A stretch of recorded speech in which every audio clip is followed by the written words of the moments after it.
divertido ver las cualidades de los animales. Las quiero imitar, llenan mis sentidos, sus habilidades. Es tan increíble el mundo animal. Si yo pudiera ser un animal alguna vez, quisiera ser muchos de ellos a la vez. Quisiera ser un león y ser un rey, un gran delfín, nadar de aquí a cualquier país, una paloma para ser libre y poder volar, también un búho que no le teme a la oscuridad. Quisiera ser un perro porque es muy bueno y fiel, un pavo real, mover mis plumas y deslumbrar, un tiburón, ser gran astuto y buen cazador, o un cien pies porque es tan ágil y muy veloz. ¡Vamos! Quisiera ser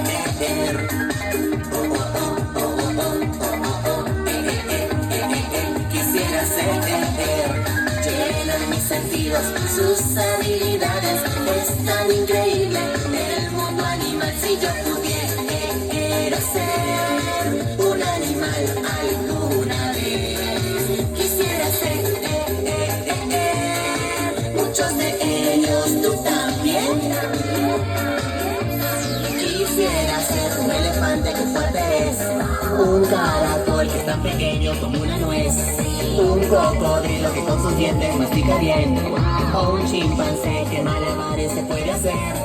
Quisiera ser como un canguro gran saltarín, una jirafa que con su cuello llega hasta el fin, una medusa la más hermosa de todo el mar, o un ratón que de todo se puede escapar. Quisiera ser como un león y ser un rey, un gran delfín, nadar de aquí a cualquier país, una paloma para ser libre y poder volar, también un búho que no le teme a la oscuridad.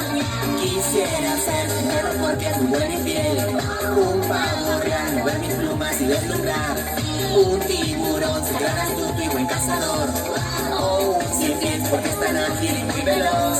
Quisiera ser un elefante que fuerte es, un caracol que es tan pequeño como una nuez, un cocodrilo que con sus dientes mastica bien, o un chimpancé que malabares se puede hacer.